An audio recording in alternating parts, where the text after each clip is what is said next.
안녕하십니까. 코딩나라 운영진입니다. 오늘 수업은 자바 프로그램 개발 환경 구축에 대한 부분을 살펴보도록 하겠습니다. 자바 언어로 프로그램을 개발하기 위해서는 JDK가 필요한데요. 요 JDK는 자바 Development Kit의 줄임말입니다. 풀어서 얘기하자면 자바 개발 도구가 되겠죠. 오라클에서 제공하는 이 JDK를 설치를 해야만 기본적인 자바 개발 프로그램을 개발할 수 있는 환경이 구축이 되어지는데, 오라클 사이트에 들어가서 한번 먼저 JDK를 다운로드 받아서 설치를 한번 해보도록 하겠습니다. 웹브라우저를 실행을 하신 후에 주소창에다가 www.oracle.com/ 하고 자바라고 입력을 하고 한번 엔터를 쳐보도록 하겠습니다. 앞서 말씀드린 주소로 접속을 하게 되면 이와 같은 오라클 사이트를 보실 수가 있게 되겠는데요. 이 강의를 들으시는 시점에서는 이와 다른 화면이 보일 수도 있습니다. 아무튼 현재 오라클 자바 사이트에 접속을 하게 되면 이 페이지에서 밑으로 조금만 내려가 보시면은 다운로드 자바 SE라고 하는 카테고리를 보실 수가 있겠습니다. 이 자바 SE 카테고리를 클릭을 하시면은요, 자, 여기에 JDK를 다운로드 받을 수 있는 버튼이 있는데요. 자, 이 부분에 JDK 다운로드 버튼을 클릭을 해서 한번 들어가 보도록 하겠습니다. 자, 현재 자바의 최신 버전은 9버전입니다. 그래서 가장 최신 버전인 9버전을 다운로드 받을 수 있는 화면이 보이고요. 여기에 라이센스에 대한 어그리먼트 부분을 accept를 체크를 하시고요. 그리고 지금 사용하고 계시는 운영체제에 맞는 JDK를 다운로드 받으시면 되겠습니다. 자, 저는 지금 윈도우에서 진행을 하고 있기 때문에 윈도우 버전의 JDK를 다운로드를 받아보도록 하겠습니다.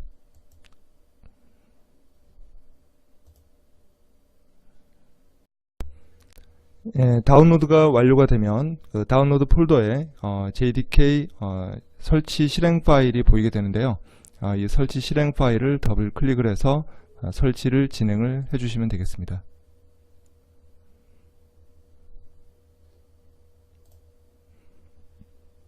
특별한 설정 사항은 없기 때문에 넥스트, 그리고 설치되는 경로를 잘 확인을 한번 해주시고요. 다시 한번 넥스트 해서 설치를 진행을 합니다.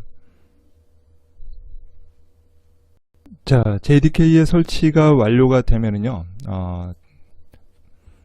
탐색기를 실행을 해서 우리가 JDK가 설치된 경로로 한번 이동을 해보도록 하겠습니다. 자, 저는 기본 설치 경로를 이용을 해서 설치를 했기 때문에 C 드라이브 밑에 프로그램 파일즈, 그리고 밑에 보면 자바, 그리고 여기에 JDK 9.0.1이라고 하는 폴더가 보이죠? 여기가 바로 JDK가 설치된 바로 JDK의 홈 디렉토리, 루트 디렉토리가 되겠습니다. 일단 탐색기를 통해서 여기까지 진입을 하신 후에 이후에 이제 환경 변수 설정에 이곳에 경로가 필요하기 때문에 탐색기 상단에 경로 주소 입력 창을 선택을 해서 현재의 경로를 복사를 합니다. 자, 여기서 컨트롤 C를 눌러서 경로를 복사하시면 되겠습니다. 자, 다음은 기본적인 환경 변수 설정에 대해서 한번 살펴보도록 하겠습니다. 자, 환경 변수 설정을 하기 위해서는요, 현재 설치되어져 있는 실행되어져 있는 이 탐색기의 좌측에 보면 컴퓨터라고 하는 아이콘이 보이죠? 자, 이 컴퓨터 아이콘을 오른쪽을 클릭을 합니다. 자, 오른쪽 클릭해서 나오는 팝업 메뉴 중에 가장 하단에 있는 속성 메뉴를 선택을 해주시기 바랍니다. 자, 속성 메뉴를 선택을 하시게 되면은 이와 같은 화면을 보실 수가 있고요. 자, 여기에 좌측에 보면은 고급 시스템 설정이라고 하는 메뉴가 보이죠? 자, 이 고급 시스템 설정 메뉴를 클릭을 해서 들어갑니다. 자, 그러면 여기에 시스템 속성의 고급 탭이 선택이 되어지고, 자, 여기 우측 하단에 보면 환경 변수라고 하는 버튼을 확인하실 수가 있습니다. 자, 이 환경 변수 버튼을 한번 클릭을 해볼까요? 자, 환경 변수 버튼을 클릭을 하게 되면은 이렇게 두 영역으로 나뉘어져 있는데, 그 중에 우리는 이 시스템 변수라고 하는 영역에 환경 변수를 등록하거나 수정을 해보도록 하겠습니다. 자, 먼저 자바 홈이라고 하는 환경 변수를 새로 등록을 해야 되는데요. 자바 홈 환경 변수는 현재 시스템에 설치되어져 있는 그 자바 JDK의 그 루트 디렉토리를 가리키는 환경 변수가 되겠습니다. 자, 새로 만들기 버튼을 클릭을 하고, 자, 변수의 이름에 자, 대문자로 자바 언더바 홈이라고 입력을 해보도록 하겠습니다. 자, 그리고 이 변수의 값에는 아까 우리가 그 탐색기를 통해서 확인해 본 그 JDK의 루트 디렉토리의 경로, 아까 우리가 복사했었죠. 자, 그래서 컨트롤 V 해서 붙여넣기 해서 변수의 값을 입력을 합니다. 자, 그리고 확인을 눌러서 나오면은, 자, 여기 자바 홈이라고 하는 새로운 환경 변수가 하나 이제 이렇게 등록이 됐죠. 자, 다음은 패스라고 하는 환경 변수를 한번 등록을 해보도록 하겠는데요. 이 패스라고 하는 환경 변수는 우리가 설치한 그 자바 개발 도구의 그 명령어들을 커맨드 프롬프트 상에서 어디에서든, 경로에 상관없이 어디에서든 실행 가능하게끔 하기 위해서 등록하는 그런 환경 변수가 되겠습니다. 자, 패스는 기존에 등록되어져 있는 환경 변수이기 때문에, 자, 여기 마우스 스크롤을 해서 패스라고 하는 환경 변수를 한번 찾아볼까요? 자, 이 등록되어 있는 패스 환경 변수를 편집하기 위해서 편집 버튼을 누르거나 또는 더블 클릭을 하게 되면은 패스 환경 변수를 편집할 수 있는 이런 화면이 보이게 될 겁니다. 자, 저는 지금 그 윈도우 7을 이용을 하고 있기 때문에 패스에 대한 환경 변수 편집 화면이 이런 모습을 띠고 있는데요. 아마 윈도우 10을 이용하시는 분들 같은 경우는 이와 조금 다른 화면이 보이게 될 겁니다. 패스라는 그 변수의 각각의 그 변수의 값으로 이 테이블의 형태로 아마 보이게 될 텐데요. 만약에 윈도우 10을 이용하시는 분들 같은 경우에는 새로 만들기 버튼을 클릭을 해서 환경 변수 값을 등록을 해주시면 되고요. 저처럼 윈도우 7 이하의 버전을 사용하시는 분들은 이와 같은 화면을 보시게 될 텐데요. 자, 그런 경우에는 이 변수의 값 부분에 마우스 커서를 입력하고, 자, 키보드의 엔드 버튼을 눌러서 가장 오른쪽 끝으로 한번 이동을 해보도록 하죠. 자, 이 변수의 값, 즉 경로를 등록하는 것이 곧 변수의 값이 되겠는데, 이 각각의 그 경로의 값의 구분은 이 세미콜론을 통해서 구분을 하게 됩니다. 자, 그래서 기존에 등록되어져 있는 변수의 값에 이어서 새로운 환경 패스 값을 입력을 해야 되기 때문에, 자, 끝에서 세미콜론을 입력을 하고, 우리는 여기에 JDK 밑에 그 bin이라고 하는 폴더를 그 패스의 값으로 입력을 할 겁니다. 자, 그럼 여기 일단 % 하고요. 자, 자바 언더바 홈이라고 입력을 하고, 또 % 기호를 한번 입력을 해볼까요? 자, 이거는 우리가 좀 전에 입력한 자바 홈이라고 하는 환경 변수의 값을 불러와서 사용을 하겠다라는 의미입니다. 이렇지 않은 경우에는 직접 그 탐색기를 통해서 확인된 그 JDK의 루트 디렉토리의 경로를 다 적어주시면 됩니다. 자, 그리고 경로와 경로를 구분짓는 그 구분자로 역슬래시, 키보드에서는 원화 표시가 되겠습니다. 자, 원화 표시의 키보드를 입력을 한 후에 여기다가 bin이라고 한번 입력을 해볼까요? 자, 그리고 확인을 눌러서 나오게 됩니다. 자, 방금 우리가 입력한 그 bin이라고 하는 폴더는 탐색기를 통해서 확인을 해보면 이 JDK 밑에 요 bin이라고 하는 이 바이너리 폴더를 우리가 지금 패스라고 하는 환경 변수에 등록을 한 건데요. 자, 이 bin 폴더에 들어가 보게 되면 각종 이런 실행 파일들이 이렇게 보이게 돼요. 이런 실행 파일들이 바로 우리가 자바 프로그램을 개발할 때 사용되어지는 개발 도구들입니다. 이러한 개발 도구들을 현재 명령 프롬프트의 경로에 상관없이 호출이 가능하도록 하기 위해서 우리가 패스라고 하는 환경 변수에 이곳 bin을 등록을 시킨 겁니다. 자, 그러면 제대로 환경 변수가 등록이 됐는지를 한번 확인을 해보도록 하겠습니다. 키보드 좌측에 그 윈도우 키와 알파벳 R을 같이 한번 조합해서 눌러보면은 이와 같은 실행창이 뜨게 될 겁니다. 자, 이 실행창에서 cmd라고 입력을 하고 확인을 눌러보면은 이런 명령 프롬프트 창이 뜨게 됩니다. 자, 그러면 저와 같이 이렇게 한번 입력을 해볼까요? 자바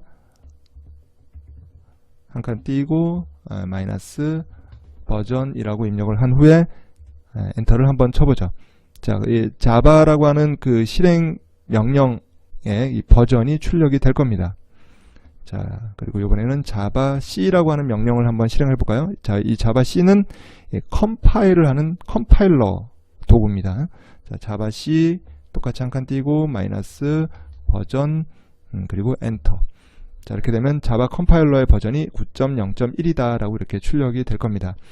자, 만약 이와 같이 출력이 되지 않고 자바 C 또는 자바가 뭐 알 수 없는 명령어다 라는 그런 오류 메시지를 출력을 하게 되면 그건 앞서 같이 진행했었던 환경 변수 설정에서 경로를 제대로 입력하지 않았거나 또는 환경 변수의 어떤 이름이 잘못된 경우니까 앞으로 다시 되돌아가서 제대로 환경 변수가 설정이 됐는지를 한번 체크를 해 보실 필요가 있을 것 같습니다.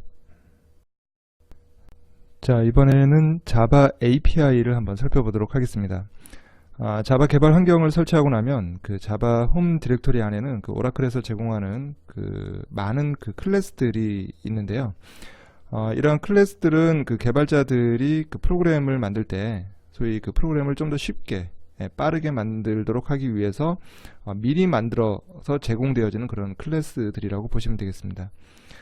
이러한 그 클래스들은 그 패키지 단위로 묶여 있는데 이런 그 패키지들 내에 제공되는 기본 파일들을 우리는 자바 API라고 합니다. 이런 자바 API는 이런 운영체제나 프로그래밍 언어가 제공하는 어떤 그런 기능을 개발자가 만든 프로그램 내에서 그 쉽게 제어할 수 있게 만든 인터페이스라는 이제 그런 의미입니다.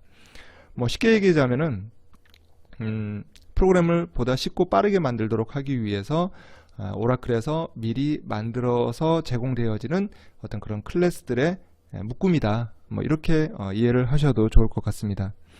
그런데 이러한 이 자바에서 제공해주는 기본 API는 그 양이 매우 방대하기 때문에 사실 이 모든 것들을 우리가 다 암기해서 사용하기란 사실 불가능하죠. 따라서 이 많은 양의 우리가 API를 다 암기할 수는 없기 때문에 그때그때 우리가 프로그램을 개발할 때마다 그 필요로 하는 클래스를 찾고 또 그 클래스가 제공하는 어떤 기능들을 살펴보기 위해서는 우리가 API 도큐먼트, 그러니까 API 문서라는 것을 자주 참조를 해야 되는데, 따라서 우리는 이런 API 문서를 보는 방법에 대해서 살펴보도록 하겠습니다. 자, API 문서는 이 웹을 통해서 제공되어지는데요. 일단 여러분들 그 웹브라우저에 아까 우리가 JDK를 설치했을 때 입력했었던 그 URL로 다시 한번 들어가서 이와 같은 홈페이지를 한번 띄워보시기 바랍니다. 아까 우리가 www.oracle.com/java라고 입력을 하게 되면 이와 같은 홈페이지를 볼 수가 있는데요. 자, 여기서 테크놀로지라고 하는 탭을 한번 클릭을 해보도록 하죠. 자, 테크놀로지 탭을 클릭을 하면 자, 위에 메뉴 중에 자바 SE가 있죠. 자, 이 자바 SE는 스탠다드 에디션이라는 뜻입니다. 이 스탠다드 에디션은 이 자바의 수많은 어떤 버전이 존재하는데 그 중에서 가장 그 자바 프로그램을 하는 데 있어서 기본 베이스가 되는 그런 그 버전이라고 보시면 됩니다. 자, 자바 SE를 클릭을 하고 자, 여기에 첫 번째 나오는 자바 플랫폼 스탠다드 에디션 링크를 클릭해서 한 번 더 들어가 보면은요. 자, 이와 같은 페이지를 보실 수가 있게 되겠습니다. 자, 이 중에서 오른쪽에 보면은요. 여기 자바 리소스 밑에 자바 API라고 하는 링크가 보이죠? 자, 이 자바 API 링크를 한번 클릭해서 들어가 보도록 하겠습니다. 자, 여기에는 수많은 버전의 그 자바 그 API의 목록들이 보이는데요. 자, 그 중에서 우리는 가장 우리가 설치한 JDK와 동일한 버전의 자바 SE9 링크를 클릭해서 다시 한번 또 들어갑니다. 자, 여기에는 자바 S의 많은 모듈들이 나오는데요. 자, 그 중에서 여기 보시면 자바 베이스라고 하는 모듈이 있죠. 여기 보시면 자바 베이스 모듈은 자바 SE 플랫폼의 가장 그 기본이 되는 어떤 그런 API들을 정의해 놓은 모듈이라고 보시면 되겠습니다. 자, 자바 베이스를 클릭을 해서 들어가고 자, 여기서 좌측 상단에 보면 프레임스 라고 하는 요 링크가 보이는데요. 자, 프레임 버전의 화면으로 한번 좀 보도록 하겠습니다. 자, 프레임스를 클릭을 하면 이와 같이 세 개의 어떤 프레임으로 영역으로 나뉘어진 화면이 보이게 되는데요. 자, 그 중에서 다시 한번 좌측 상단에 java.base 모듈을 선택을 해볼까요? 자, 그러면 이제 여기가 바로 그 자바 SE의 그 API 더큐먼트의 가장 첫 홈페이지라고 생각을 하시면 되겠습니다. 앞으로 여러분들은 그 자바 프로그래밍을 하는 데 있어서 이 API 더큐먼트를 자주 참조를 하셔야 되기 때문에 현재 이 보이는 이 화면을 웹브라우저의 북마크에다가 등록을 해 놓으시면 편리하겠죠. 자, 그러면은 이 화면에 보이는 이 API의 각각의 영역에 대해서 한번 살펴보도록 하겠습니다. 자, 먼저 좌측 상단의 어떤 화면을 우리가 이제 이 패키지 영역이라고 하는데요. 이 패키지 영역은 그 각각의 클래스의 어떤 특성에 따라 분류가 된 일종의 카테고리의 개념이라고 보시면 돼요. 즉 API를 통해서는 수많은 클래스들이 제공이 되어지는데 그 각각의 그 클래스들마다 어떤 유사한 기능과 어떤 특징을 갖는 클래스들이 있겠죠. 그래서 그런 유사한 기능을 갖는 클래스들 단위로 이렇게 묶어 놓은 거, 그걸 우리가 패키지라고 하고요. 그리고 특정 패키지를 선택을 하게 되면 그 패키지 안에 소속된 클래스의 목록들이 그 밑에 영역에 보이게 되고요. 그리고 그 중에서 우리가 찾고자 하는 하나의 클래스를 선택을 하게 되면 이 오른쪽에 가장 큰 영역에 그 해당 클래스에 대한 어떤 세부적인 내용이 보여지게 됩니다. 따라서 API 더큐먼트를 보는 방법은 먼저 패키지를 선택을 하고 그리고 그 패키지 안에 소속된 클래스를 선택을 해서 세부 내용을 여기서 살펴보는 그런 순서로 사용을 하시면 되겠습니다. 자, 그러면은 우리가 그 자바 프로그래밍을 하는 데 있어서 가장 그 기본이 되는 어떤 클래스들을 제공하는 패키지가 있는데요. 그 패키지의 이름이 바로 여기 java.lang이라고 하는 패키지입니다. 자, 그 java.lang 패키지를 한번 클릭을 한번 해볼까요? 자, java.lang 패키지를 클릭하는 순간 그 안에 소속된 클래스의 목록들이 밑에 이렇게 보여지게 되겠죠. 자, 그 중에서 뭐 각각의 클래스들이 또는 각각의 패키지들이 어떤 역할과 기능을 하는지는 사실 지금은 잘 모르겠죠. 하지만 계속해서 우리가 이 수업을 진행하다 보면 어떤 그런 패키지의 이름 또는 클래스의 이름만 보더라도 대략적으로 각각의 어떤 기능을 담당을 하고 있는지를 어느 정도는 이제 유추를 할 수가 있게 될 겁니다. 자, 그 중에서 우리가 자주 사용되어지는 클래스 중에 하나, 여기 스트링이라고 하는 클래스를 한번 찾아볼까요? 자, 밑으로 내려가서 네, 여기 스트링이라고 하는 클래스가 보이네요. 자, 이 스트링 클래스를 클릭을 하게 되면 자, 여기에 이제 선택된 그 스트링 클래스에 대한 세부 내용이 이렇게 보여지게 되겠죠. 이 가장 큰 영역에 해당하는 부분도 좀 더 세분화해서 설명을 드리자면 위에는 이제 선언부가 보이고요. 그리고 이 스트링이라고 하는 클래스의 계층 구조, 즉 상속 구조나 이런 것들이 이제 여기에 보이게 되겠고요. 그리고 그 클래스의 설명, 세부적인 설명이 이렇게 보이게 됩니다. 물론 한글로 보이면 참 좋겠지만 아쉽게도 현재 그 오라클에서는 한글로 된 API는 따로 제공을 하지 않고 있습니다. 자, 그리고 이 세부 내용을 보고 그 밑에 내려가 보면 여기 필드 서머리라고 하는 영역이 있고요. 이 필드 서머리는 이 스트링 해당 클래스의 안에 선언되어져 있는 어떤 변수의 목록이라고 이렇게 보시면 되고요. 그리고 여기 컨스트럭터 서머리, 여기 이제 생성자 목록, 아직 생성자라는 부분, 그건 뭐 뒤에서 다시 한번 구체적으로 우리가 배워볼 기회가 있을 거고요. 자, 나오는 순서는 필드 서머리, 그리고 컨스트럭터 서머리, 그리고 그 밑에 메서드 서머리라는 것이 나와요. 이 스트링 클래스 안에 포함되어져 있는 메서드, 즉 함수의 목록이 이렇게 보여지게 됩니다. 그러니까 모든 그 각각의 클래스의 구조는 이와 같은 구조로 되어져 있어요. 맨 위에 계층 구조, 그리고 설명글, 필드 서머리, 컨스트럭터 서머리, 메서드 서머리, 이런 구조로 되어져 있고요.